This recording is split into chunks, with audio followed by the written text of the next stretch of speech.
नमस्कार मित्रों, एक बार पुनः धर्मशास्त्र विमर्श में आप सभी का हार्दिक स्वागत करता हूं। आज इस चैनल के माध्यम से कुछ चर्चा करते हैं मनुस्मृति के बारे में। सर, मनुस्मृति में ऐसा क्या लिखा हुआ है कि कभी लोग उसका विरोध करते हैं तो कभी उसका समर्थन करते हैं? देखिए, मनुस्मृति स्मृति का अर्थ समझिए। लिखा गया है स्मृति में, श्रुतिस्तु वेद विज्ञेयो धर्मशास्त्रम तु वै स्मृति है। श्रुति को वेद जानिए और स्मृति को धर्मशास्त्र। स्मृति ग्रंथों में सर्व प्राचीन और सर्वाधिक प्रामाणिक ग्रंथ है मनुस्मृति। वस्तुतः स्मृति का अर्थ धर्मशास्त्र। धर्मशास्त्र में मानव मात्र के लिए, मानव कल्याण के लिए और मानव का जो कर्तव्य कर्म है, कर्तव्य कर्म से तात्पर्य है मानव का जो करने लायक काम है, उसके बारे में स्मृतियों में बताया गया है। वस्तुतः मनुस्मृति की जब बात आती है तो प्रायः देखते हैं जो लोग चर्चा करते हैं ब्राह्मण, क्षत्रिय, वैश्य और शूद्र की अलग अलग ड्यूटी है, अलग अलग कर्तव्य हैं। ये मनुस्मृति से पहले आप देखेंगे गीता में स्वयं भगवान लिखते हैं, चातुर्वर्ण्यम मया सृष्टम गुण कर्म विभाग सह। वस्तुतः मनुष्य को, मानव मात्र को 4 भागों में विभाजित किया गया है उनके नॉलेज और एबिलिटी यानी ज्ञान और अभिरुचि, क्षमता के आधार पर।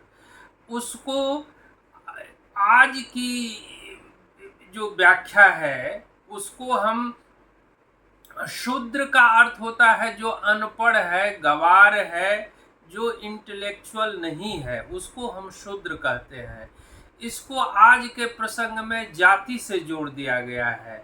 मैं इसको उचित नहीं मानता हूँ। वस्तुतः है यदि हम 4 भाई हैं तो घर में चारों भाइयों की अलग अलग ड्यूटी है। वही उसी प्रकार ब्राह्मण, क्षत्रिय, वैश्य और शूद्र की अलग अलग ड्यूटी है, अलग अलग उनके कार्यकलाप हैं। धर्मशास्त्र में किसी जाति विशेष के लिए, वर्ग विशेष के लिए, संप्रदाय विशेष के लिए बातें नहीं बताई गई हैं।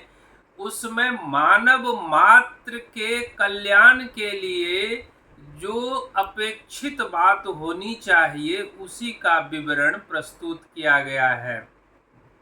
अभी कुछ दिनों से चर्चा चल रही थी, ढोल गवार शूद्र पशु नारी ये सब ताड़न के अधिकारी। अब वहाँ लोग व्याख्या करते हैं, ताड़न शब्द की व्याख्या करते हैं जो लठ चलाना, मारना, पीटना। ताड़न शब्द का इतना ही अर्थ नहीं होता है।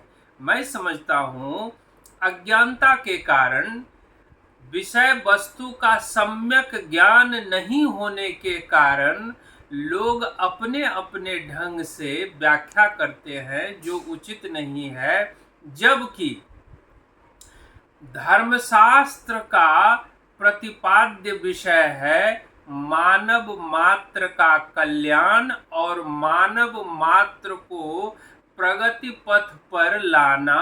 यह धर्मशास्त्र का सार तत्व है। बस आज इतना ही। बहुत बहुत धन्यवाद। मैं प्रयास करता हूँ अति संक्षिप्त रूप में, सरल शब्दों में जो विषय है उनको रखा जाए।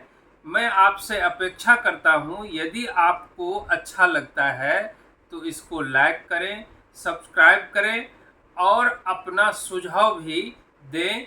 मैं उनका स्वागत करूँगा। बहुत बहुत धन्यवाद।